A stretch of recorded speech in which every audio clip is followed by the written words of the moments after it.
npm start client folder npm start, ये backend भी run कर दिया और फ्रंट। अब आप आ जाओ पोस्टमैन पे टेस्ट करना। पोस्टमैन ओपन कर लो। एक सबसे पहले ये देखो जो हमने index.js में URL था, सर्वर पे गए index.js, हमारा URL यही है ना बच्चे। इसी को टेस्ट करना। क्या करोगे? पोस्टमैन पे गए, सबसे पहले पोस्ट, याद रखना सर्वर रनिंग होना चाहिए। सर्वर फोल्डर पे जाके npm start, और यहाँ पे बॉडी और रॉ URL वही आ गया, http localhost 8081 और एम्प्लॉय और रॉ। अब यहाँ पे रॉ लिख दिया और यहाँ सबसे पहले क्या आएगा? नेम। याद रखना request dot body dot name, जो आपने कंट्रोलर में नेम दिया होगा, ये पूरा ध्यान रखना है।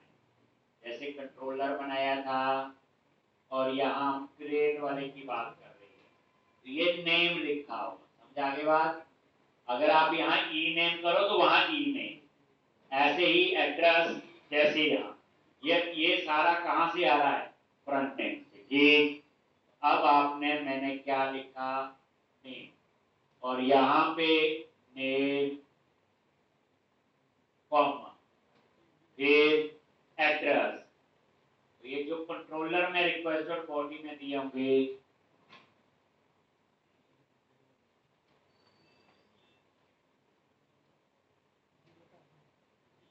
कॉमा सैलरी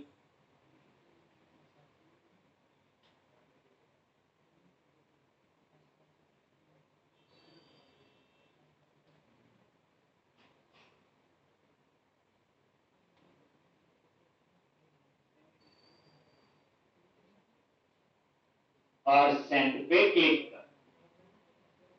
आ गया यहाँ पे एम्प्लॉय ग्रेड।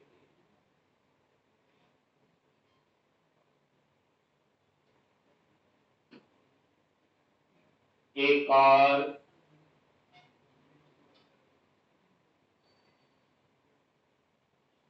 और सेंड, जैसे क्लिक किया देखो स्टेटस कोड आ रहा है 201 और यहाँ आ गया एम्प्लॉय ग्रेड पे। तो इस तरह से ये 3 रिकॉर्ड हमने डाले और सेंड। एक हो गया टेस्ट ये। अब यहाँ पे क्या करो? गेट, और ये एम्प डेटा और ये अंडरस्कोर आईडी, नेम, एड्रेस और सेल। तो पहला कॉलम अपने आप बन गया underscore ID, name, address, salary. देख लो आ रहा है ये देखो ID, name, address, salary, 4 record आ गए।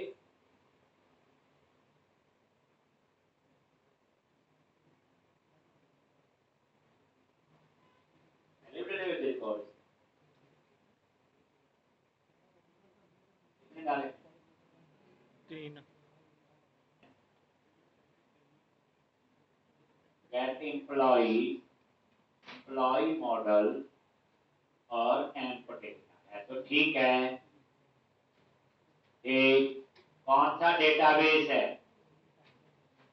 एक बार डेटाबेस का नाम चेक कर लेते हैं। ये बात ना सेम पहले भी यूज हुआ हो, हमने भी उसी को यूज कर लिया। ये देखो db_employee 11 से, तो हुआ क्या होगा? जो डेटाबेस है जो यूज किया वो पहले का था, उसमें और रिकॉर्ड ऐड कनेक्ट करो। DB_employee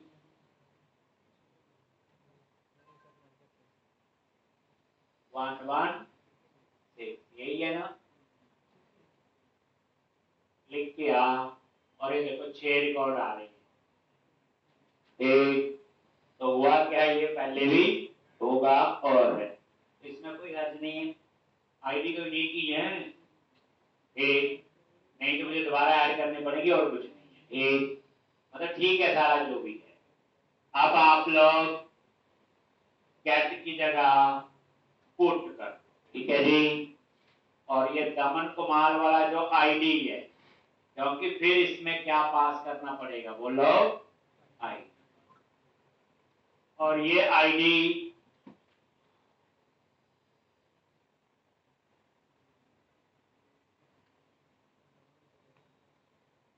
ये है, तो ये आईडी उठा लिया, कॉपी कर लिया और यहां पे अपडेट, और यहां क्या चेंज किया, दमन कुमार की जगह दमन और सैलरी और ये देखो 204 नो कंटेंट, तो अपडेट हुआ है। आप चाहते हो देखना है, ये लो अभी गेट कर लो और वो हुआ आईडी लास्ट वाला ये है, ये देखो दमन हो गया और ये सैलरी 28। एक उसके बाद क्या आएगा,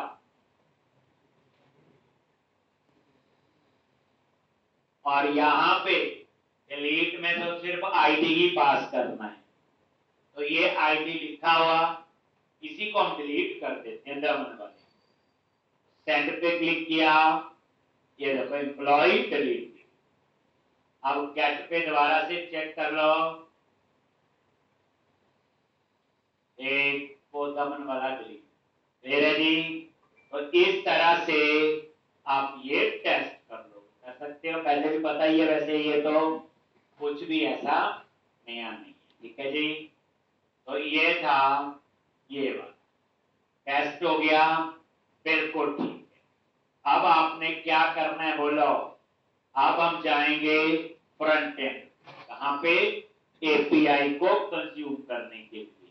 पहली बात क्लाइंट पे जाके एक्सियोस नाम का पैकेज, क्योंकि जब आप लोग एपीआई को कॉल करते रेस्ट में तो हमें एक्सियोस चाहिए, ठीक।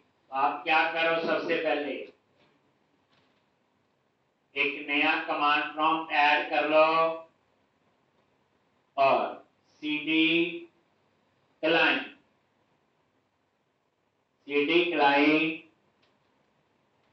और क्या लिखना है,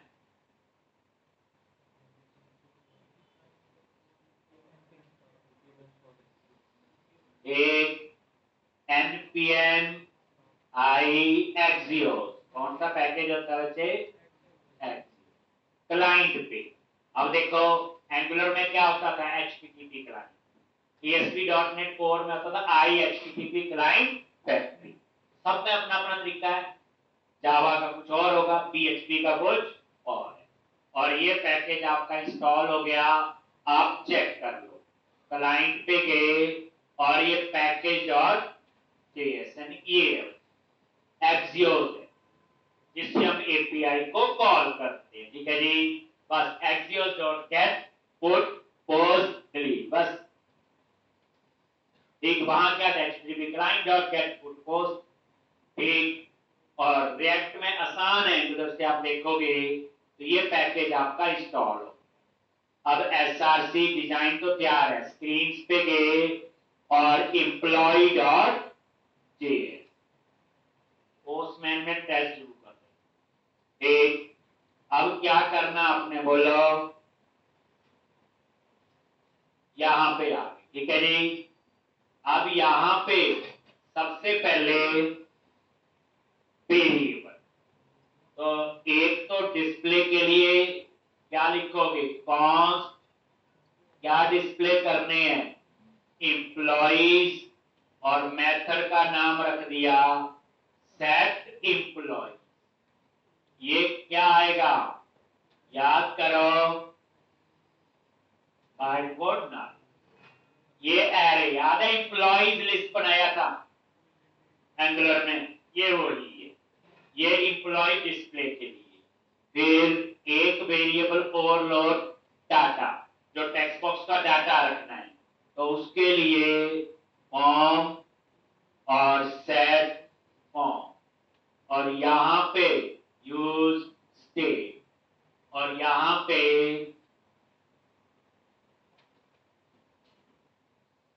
यूज स्टेट, और क्या क्या चीजें हैं इसमें बोलो। ऑब्जेक्ट बना लिया ना, एक नेम कॉमा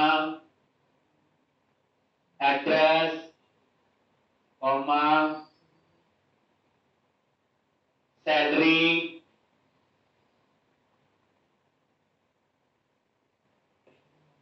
वही फॉर्म जैसे वहां डाटा लिया था num1 num2 और रिजल्ट। ठीक, तो ये दो मेंबर आपने डिक्लेयर। अब आपने सबसे पहले बनाना है गेट ऑफ, तो यहां पे फंक्शन बना लो गेट ऑफ, वही डिस्प्ले वाली एपीआई के लिए। क्या लिखोगे एक्सियोस, एक्सियोस नहीं आ रहा हेल्प में, तो ऊपर आप क्या कर दो उसको इंपोर्ट। अब हम लोग क्या पढ़ रहे हैं बोलो, अब हम लोग रिएक्ट नोड में एपीआई बना ली और टेस्ट कर दी।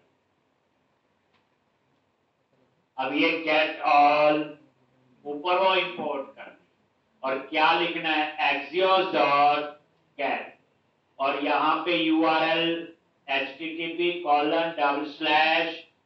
localhost और 8081 स्लैश, क्या यूआरएल है, वही यूआरएल जहां टेस्ट कर रहे थे, डॉट 10, और यहां पे डी में वो डाटा आ जाएगा। ठीक, और वो डाटा स्टोर करना है एम्प्लॉइज में, तो क्या लिखोगे सेट एम्प्लॉय, डी वेरिएबल, और याद रखना डेटा जो है वो क्या आपका, तो एम्प डेटा, ऐसे। ये एम्प डेटा मर्जी से नहीं लिखा, ये देखो जब आप डाटा फेच कर रहे हो गेट से, ये एम्प डेटा,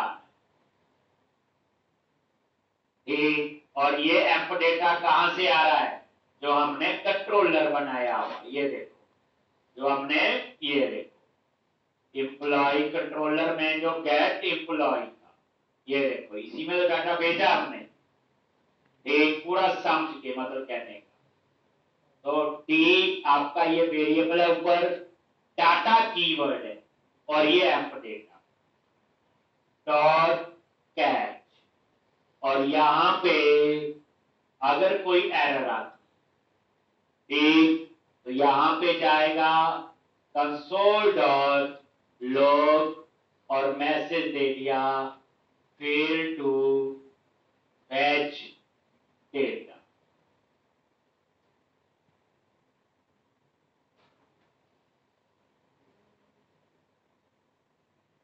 चाहिए तो एंगुलर में तो करते थे on NG on init, on NG init something ऐसा लिखते थे, याद है।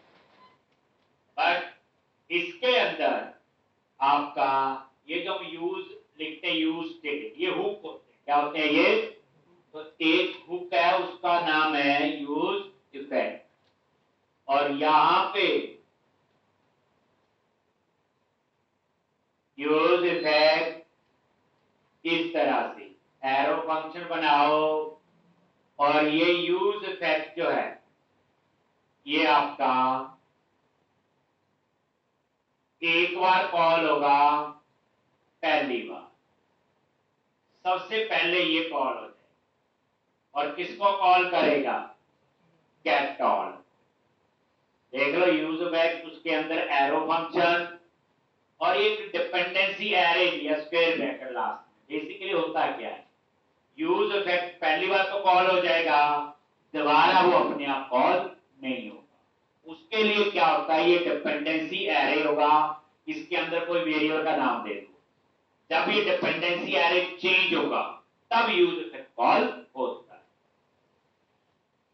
जब आपका डिपेंडेंसी एरे चेंज होगा, ठीक। जब चेंज नहीं होगा तो ये कॉल नहीं होगा। तो यूज इफेक्ट हो गया, पहली बार कॉल हो जाएगा।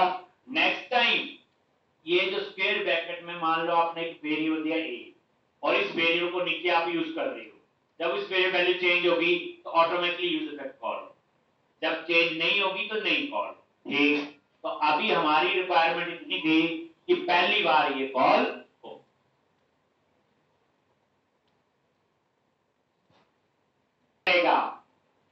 एम्प्लॉइज में डाटा, अब हम चाहते हैं जो एम्प्लॉय, यहां पे वो एम्प्लॉय डिस्प्ले होने चाहिए। तो उसके लिए क्या करो, ये हमने टेबल बनाया था और ये टी है और ये टी बॉडी में डाटा आना। तो मैं यहां लूप लगाऊं, उसमें लगाया था TRNG4, या मैं ऊपर एक मेथड बना देता हूं और ट्री। तो यहीं पे आ जाओ, देख लो कोड कहां लिखते हैं। एम्प्लॉय फंक्शन है, उसके अंदर लिखना है और रिटर्न के बाहर। ये देखो, तो अब आपने क्या करना है, यहां पे मैंने बोला जी एक फंक्शन बना लो, रेंडर एम्प्लॉय, बन गया जी। और यहां पे इसको कॉल करना है एम्प्लॉइज। देखो कैसे, ये क्या करे मेथड, रो बनाए, क्या बनाए, रो।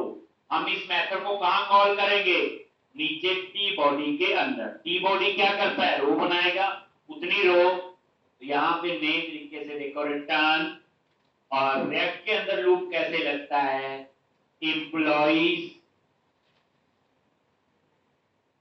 क्वेश्चन मार्क, नल के केस में एरर ना दे, डॉट लूप के लिए ऑपरेटर होता है यहां पे मैप। कौन सा ऑपरेटर होता है, मैप। और उसके बाद एक एक एम्प्लॉय का डाटा इस एम्प वेरिएबल में आए ऐसे। तो आइटरेट करने के लिए कौन सा ऑपरेटर होता है आपका, मैप।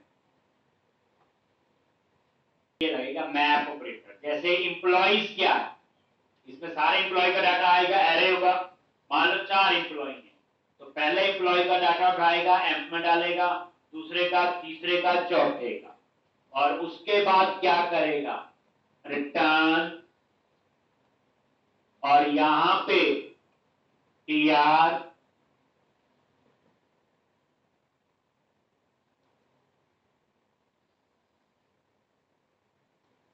और ये देखो रिटर्न के अंदर पूरी HTML लिख, यहां पे देख लो दोबारा से, ये रिटर्न, और इस रिटर्न के अंदर क्या रिटर्न करवाना है, एक एक रो। क्या लिखोगे, tr td, और यहां पे एम्प डॉट नेम।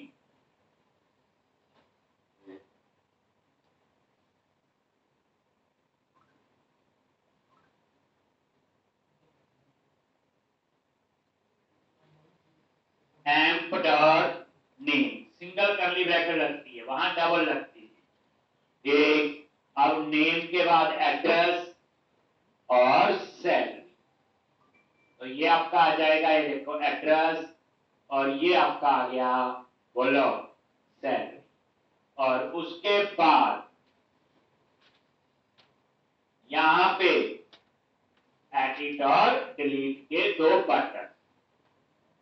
क्या करोगे, button class btn hyphen info,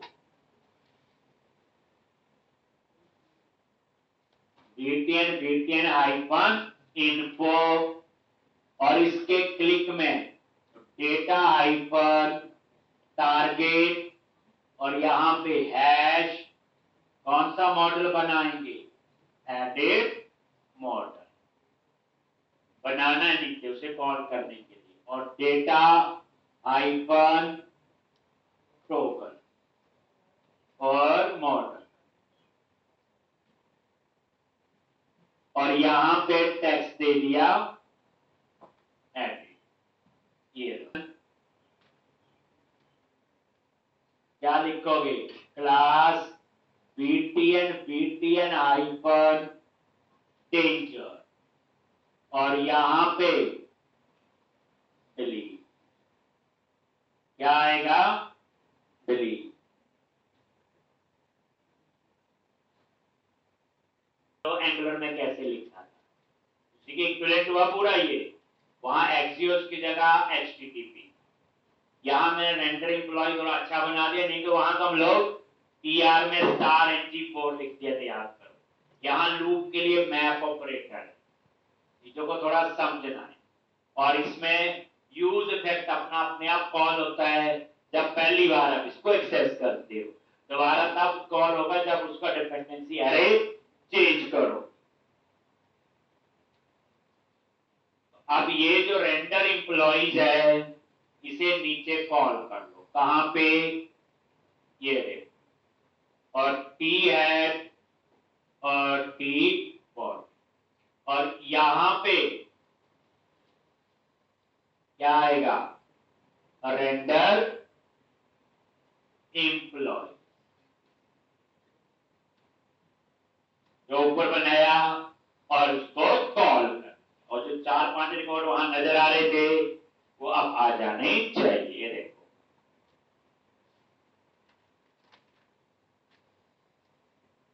तो आगे ये डाटाबेस से डाटा आया है, और ये एडिट और इसके बीच में स्पेस आना चाहिए, बटन साथ साथ ही आगे पहले ही लिख लो रेंडर, आपने अप्लाई करना है डाटा टेबल आपने, और ये मुझे मंडे दिखाना है, एक इसके ऊपर ये रेंडर एम्प्लॉय, ये कह रहा बटन साथ साथ में आ गया, क्या दे दो, यहाँ पे मार्जिन दे दिया 1, उतना छोटा हो जाएगा। कैसे आया है, अब देखो डाटा कहां से आया, मोंगोडीबी से, एपीआई बनाई नोड में, एक्सेस किया, हाँ हुआ, इसका तो हमारा सारा काम बिल्कुल ठीक है। अब हम लोग नेक्स्ट करेंगे ऐड, तो अब आपका काम है यहां नेम लिखें, एड्रेस लिखें, और सबसे पहले वो डेटा एक्सेस करना है, तो डेटा एक्सेस करने के लिए क्या करोगे, बोलो, जो टेक्स्ट बॉक्स बनाया न्यू एम्प्लॉय, ये बनाया हुआ न्यू एम्प्लॉय को, कैसे डेटा एक्सेस करते हैं, बोलो, यहां पे आ जाओ, कैसे, जैसे एंगुलर में कैसे करते थे, एमजी मॉडल, एमपीसी कोर में कैसे करते थे, टैग अल्फा ASP4, इसमें कुछ होता होगा, कैसे, बोलो, रोया हुआ आपको ऐसे कहे नहीं रोया, ऑन चेंज, और यहां पे चेंज हैंडलर, क्या हैंडलर नेम में भी लिख दो, चेंज हैंडलर ऊपर हम एरो फंक्शन बनाएं, सैलरी में भी यही है, ठीक है जी, ये आ गया, ये आ गया, और ये, ठीक है जी, लिख लिया तीनों में, और इसको कैसे एक्सेस करोगे, ऊपर आ जाओ, जैसे ये बनाए, क्या बना लो, बस रिटर्न के बाहर लिखना, बस याद रखो, ठीक, कैसे बनाएंगे, const change handler, change handler e में वो डाटा आ जाएगा एस, और ये डाटा आपने कहां स्टोर करना है, ये फॉर्म में, फॉर्म में 3 चीजें, नेम एड्रेस और सैलरी, कैसे स्टोर करो, लिखोगे? क्या लिखा था? Set form. और पुराना डेटा भी रहे, क्योंकि एट ए टाइम तो मैं एक ही टेक्स्ट बॉक्स में लिखूंगा, जब मैं दूसरे में लिखूंगा तो पहले वाला खाली थोड़ा होगा। तो स्प्रेड ऑपरेटर और वही फॉर्म, और स्क्वायर ब्रैकेट में की का नाम E dot target dot name, और यहां पे E dot target dot value, E dot target dot value.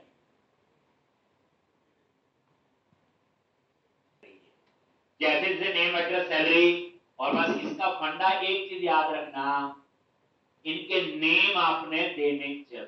ये देखो, ये नेम है, दूसरे का क्या है? एड्रेस, और तीसरे का नेम क्या है?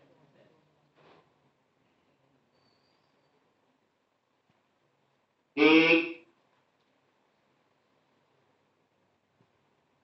क्लिक किया, डेटा डालोगे, सेव पे एक्सेस होना चाहिए।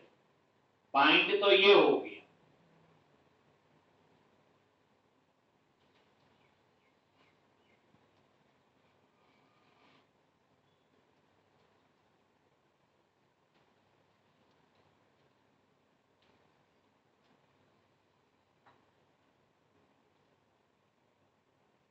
तो ये इसके मॉडल फुटर में भी, और ये सेव का, ये सेव चेंजेस। तो यहां पे क्या लिखो?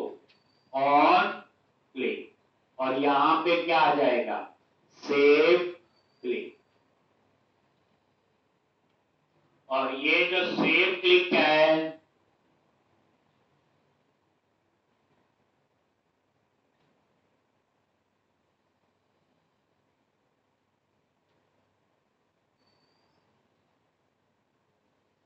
ये देखो, लिखना कोड कहां है? बस रिटर्न के बाद, और यहां पे फंक्शन किस नाम से? सेव क्लिक आ गया। और कैसे लिखोगे?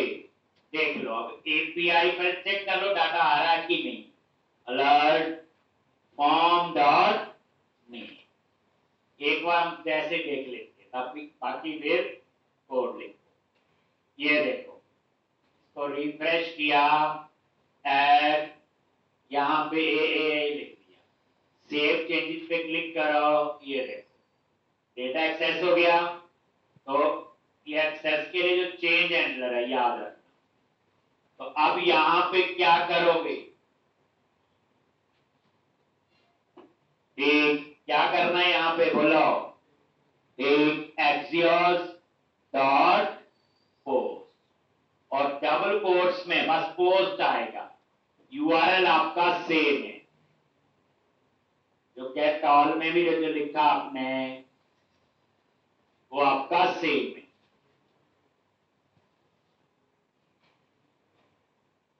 आ गया जी, कॉमा फॉर्म डॉट, और यहां पे वही डी वेरिएबल ले लिया,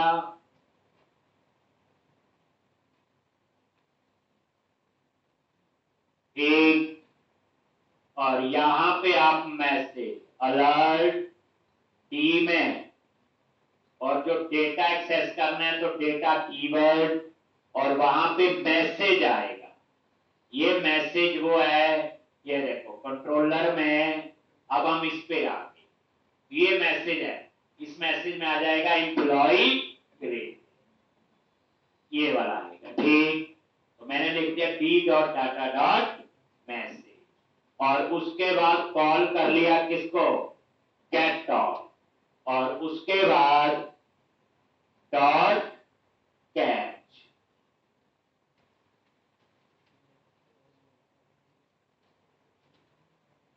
और यहां पे कंसोल डॉट लॉग, क्या लिखोगे? Fail to submit data.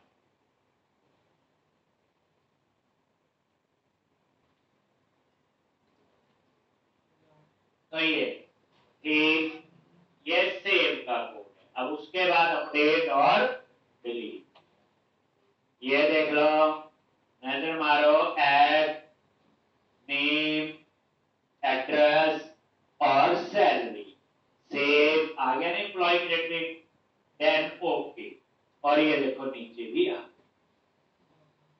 ठीक।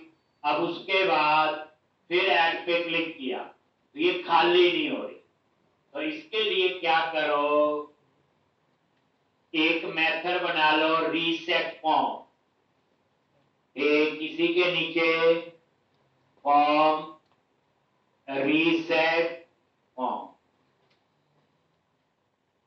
और यहां पे क्या लिखना है, सेट फॉर्म करली bracket name, empty address, empty और सैलरी, जी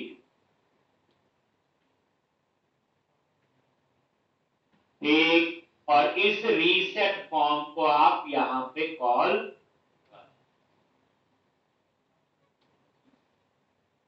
तो कर देना खाली, इससे क्या होगा, सेव होने के बाद खाली, लेकिन खाली देखो उसके बाद क्या करना है, जहां पे वो फॉर्म बना हो, जैसे नेम है, यहाँ पे आप लिख दो वैल्यू और फॉर्म डॉट नेम, नहीं तो खाली नजर नहीं आए।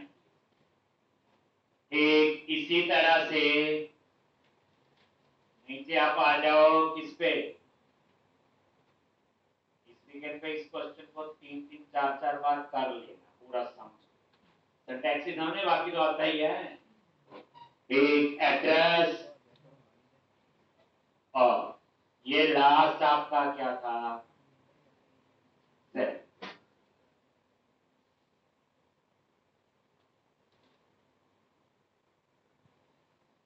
एक नया रिकॉर्ड एंटर करते हैं, कुछ भी, नेम एड्रेस और सैलरी, सेव, सेव हो रहा था पहले भी, लेकिन जैसे ऐड न्यू पे क्लिक किया वो आ गया, ठीक है जी। तो अब आपका नेक्स्ट है एडिट, इसके लिए एडिट मॉडल हम लोग बनाए, अभी मैंने एडिट का लिंक जरूर दिया था, याद करो, ये लिखा हुआ एडिट मॉडल, लेकिन बनाया नहीं है इसलिए कॉल नहीं होगा, तो कुछ नहीं करना बच्चे, आपने ये जो न्यू एम्प्लॉय बनाया हुआ, ठीक, इसी को ही एडिट एम्प्लॉय,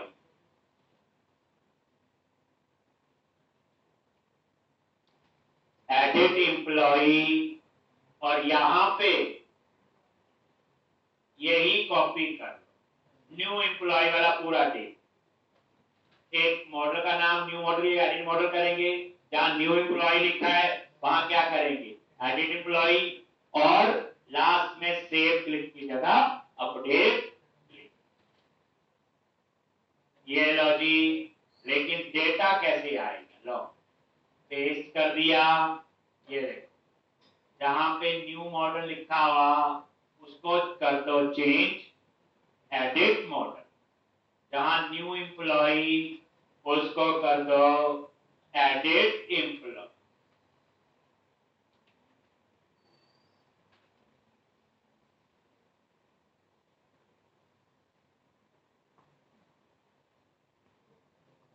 और यहां पे एक, ये देखो, अगर आप अभी इतना ही देखोगे तो ये एक्सेस हो गया, लेकिन इसमें डाटा नहीं आए, क्या करना पड़ेगा, डेटा जैसे उसमें हमने आगे इसमें सिर्फ दो ही चीजें की, मॉडल और एडिट एम्प्लॉय, तो जहां पे आपने रेंडर एम्प्लॉय के अंदर एडिट का बटन है ये बनाया हुआ ना बच्चे, यहां पे आप क्या लिखो,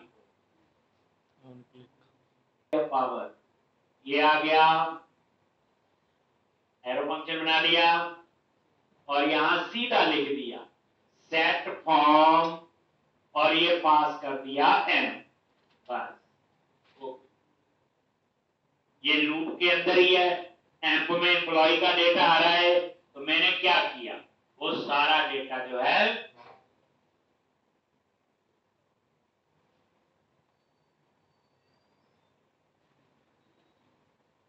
फॉर्म में आ जाएगा ना। देखो आप देखो, एडिट पे क्लिक किया, आ गया बस, क्योंकि इसमें तो ऑलरेडी लिखा हुआ form dot name, form dot address, form dot value, किसी को भी करो वही आ रहा है। ये देखो, तो डेटा आपका आ गया, ये नहीं तो उसमें हम क्या करते थे, एडिट क्लिक बनाते थे, बनाना पड़ता था, फिर वहां डाटा डालते। यहां सीधा एरो फंक्शन का वाला यही लिखो, यही प्रोग्रामिंग, यही खत्म, ये है इसका मीनिंग।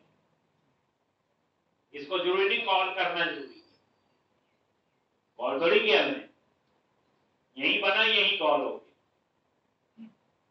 अब उसके बाद अपडेट, तो अब क्या करो, वही आपने एडिट एम्प्लॉई ये बनाया है, इसके फुटर में जाओ, जहां लिखा हुआ सेव क्लिक, और यहां क्या लिख दो, बोलो अपडेट क्लिक, और बनाओगे आप लोग अपडेट क्लिक।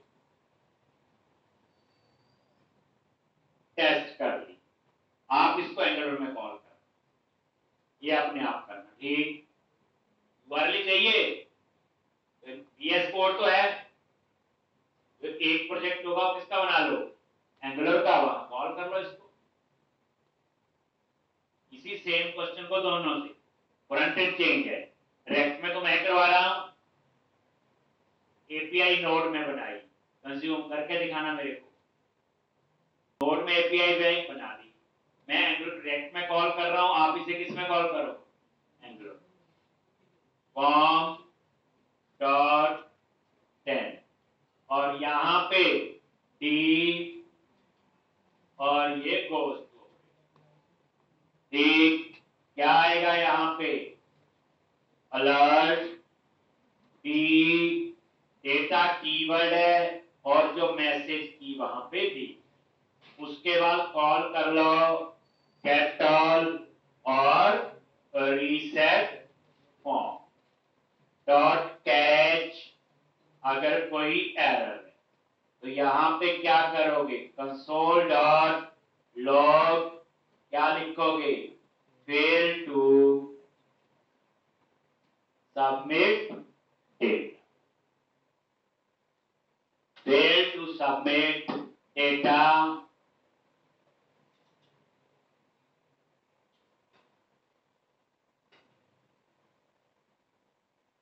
चेंजेस नहीं हुआ, ठीक। अब ये क्यों नहीं अपडेट, अपडेट तो नहीं हुआ, अब हुआ क्या, रीजन ये कि आईडी ठीक पहुंचाती नहीं। ध्यान से देखो, जैसे आप अपडेट पे आए, अलर्ट में चेक करो क्या आ रहा है, फॉर्म डॉट आईडी, ठीक, क्योंकि कंट्रोलर में नजर मारो बच्चे, find by ID and update, यहां आईडी ये लिखा हो, ठीक, तो क्या ये आईडी,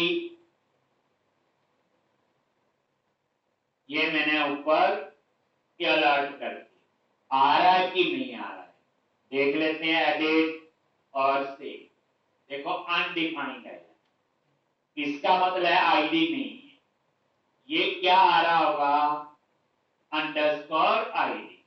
अब ये देखना, अब आप किसी पे क्लिक करो और से, वो देखो आ गया आईडी, तो अंडरस्कोर आईडी कैसे है यार, पहले तो ये भी समझो, ठीक, जो हमने ये लिखा है रेंडर एम्प्लॉय, ध्यान से देखना, मैंने लिख दिया एम, और इसमें डाटा कहां से आ रहा है, लूप लगा हुआ टेबल से आ रहा है, किस्म से, तो उसमें तो कॉलम का नाम आईडी थोड़ा है, एम डॉट अंडरस्कोर आईडी, तो जब यहां से हम ये पास हो रहा है, तो फिर मुझे क्या करना है, कंट्रोलर में जाके अपडेट एम्प्लॉय, वहां पे क्या कर दो, अंडरस्कोर आईडी, क्योंकि जब एडिट पे क्लिक किया तो पूरा एम्प पास कर दिया ना, एम्प में डाटा कहां से आ रहा है, टेबल से, तो वहां तो टेबल में तो कॉलम का नाम एम्प डॉट अंडरस्कोर आईडी है, amp dot name, amp dot address, बाकी तो ठीक थे, तो फिर मैंने आपको यहां पे भी अंडरस्कोर आईडी करना पड़े। और ये देखो अपडेट, कंट्रोलर में जाओ, अपडेट एम्प्लॉय में, क्योंकि रिक्वेस्ट और बॉडी में डाटा कहां से आता है, फ्रंट एंड। अब ये देखो एक ये हो गई, एक एडिट पे क्लिक किया, ये 1 2 3 हटा और सेव, ये देखो तो मैसेज आना पड़ेगा अब ठीक, लेकिन मैसेज नहीं आ रहा है ना, अपडेट हो गया है। एक बार देखो, चलो ये हो गया है, तो यहाँ पे मतलब ये वाला मैसेज नहीं आ रहा वहां ना,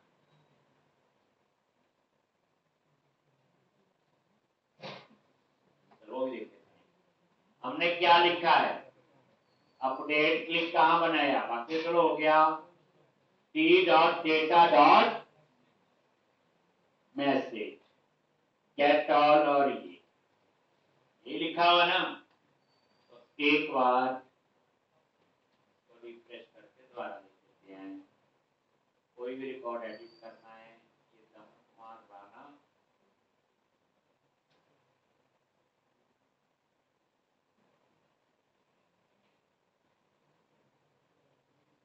राणा हटा दिया, ये अनडिफाइंड मैसेज वो तो गया, मैसेज नहीं आ रहा है, थोड़ा क्या गलती t.data. मैसेज, और ये कहां से आ रहा है, चल रहा है मैसेज नहीं आ रहा है, फाइंड बाय आईडी तो वही है,